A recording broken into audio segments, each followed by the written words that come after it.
Hello again, and welcome to yet another First Strike, because apparently every video game ever has to be released in February now. I'm really skipping quite a few I'd love to cover, but I just have to talk about my top 5 franchises, and that includes Metroid. Nintendo just surprised us by dropping Metroid Prime Remaster, a rumor I never expected to be true, and considering that Nintendo tends to call their remasters whatever title HD, and is kind of not actually a remaster, this game highlights exactly what that difference is between an HD remake and a true remaster. Let's talk about Metroid Prime Remastered for Nintendo Switch.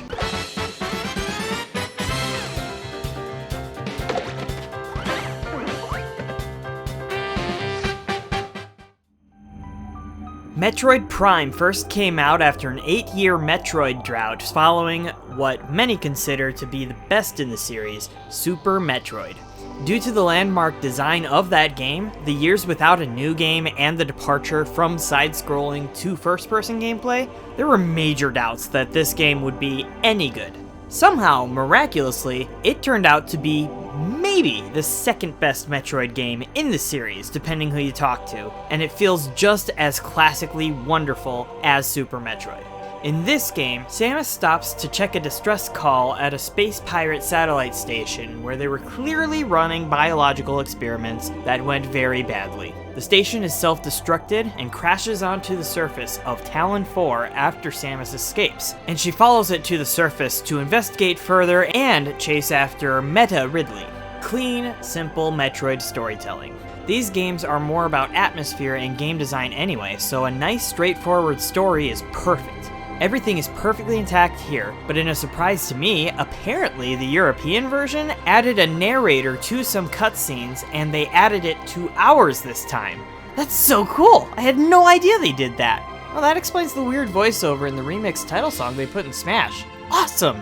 Metroid Prime always looked great, even by today's standards. The shapes and textures of the world work well on the GameCube, so even if the odd environmental texture looks a bit flat, it doesn't stand out. But just, wow! Seeing what they did with this remaster makes me wonder if any of it was actually in the original version in the first place. There's so much texture work obviously redone here that makes this look as good as any modern game, and adds an extra layer of depth to the world, which is a major part of what makes any Metroid game such a joy to play. The things that were redone here are far beyond what most remasters would ever bother to touch. Tales of Symphonia? Sorry about that. But really, look at the little etching of a Chozo in the ruins! Was that even there before? And it's not like they spent so much time on the environment that they missed character and enemy details. Look at Samus's gunship! This thing you see at the start and visit maybe 3 times max. They didn't need to change anything here really, but it looks incredible! The only thing that largely seems untouched is the music, because that was already perfect. But I can't really tell. They probably remastered that too. I just want to go on and on here, but I don't have a thesaurus, and I only know so many words like amazing and fantastic. But suffice to say, this remaster is worth every single penny to experience. Oh my land, they even made the near-perfect gameplay more perfect! Okay, so first of all, the remastered graphics really help with one big gameplay element, scanning. Scanning is so much easier to understand this time. Now, they'd already made it better in the sequels back in the day, but the original Prime made it difficult to see and tell what had been scanned versus what hadn't been scanned yet. No problem with that here. It's easy to tell now. Other than that, not many people had any complaints with the gameplay. Originally, you had a hard lock-on targeting system that worked really well. Shooters on console were kind of rare at the time, and really only Halo made heavy use of the dual control stick system that we now know as the correct way to control a shooter on console. So the lock-on system was a really elegant solution to fix what could have been very cumbersome controls. Then they remade Prime for a trilogy compilation on Wii, and the combination of the pointer and lock-on somehow made that even better. Now it was way closer to the established move one way, aim with something else shooter controls, and you could tweak your aim to hit fast enemies. Very cool. But guess what? Not only does this remaster give you both those options, They also added gyro controls for major Splatoon fans and dual stick controls for everyone else, with customization options pouring out like a waterfall.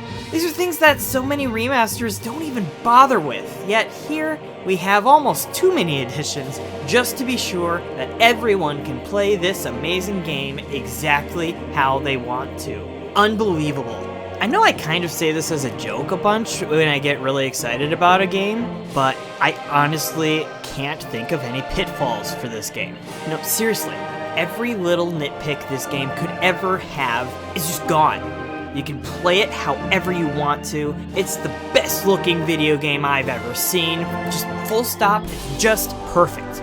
If I really stretch for it, I do occasionally get turned around trying to find the next Chozo artifact, but if it's really a problem, just look it up. Nobody cares. If the backtracking is what's gonna get you lost, don't let that stop you. Get some help and keep playing one of the best video games ever made. Play this game, play this game, play this game, play this game, play this game. Have you played this game yet? Go play this game. Metroid games have a sense of progression that's built into the game design in a way that is just the most satisfying thing in gaming. Screw level grinding, screw performance ratings, screw individual walled off levels. Nothing feels better than wandering a connected world, finding a cool new ability, then going back to open up more places to explore in a space you thought you knew. Maybe you finally jumped into Metroid with the release of Metroid Dread? That game is equally awesome, but there's one key difference between these two: difficulty. I know they added an easy mode to Metroid Dread, but that game is still hard. This one comes with easy mode right away, and it's not even as hard. Nobody that touches a controller should miss this game, and I would stake what little reputation I currently have on that. Man, I'm exhausted again, but it's nice to be exhausted due to excitement this time. Please give this video a like down below, leave some comments if you want to see a game here, and subscribe to see more. I promise the next video is going to be a proper backlogged review, and I'm starting to proceed through the entire Zelda series. I'll see you soon.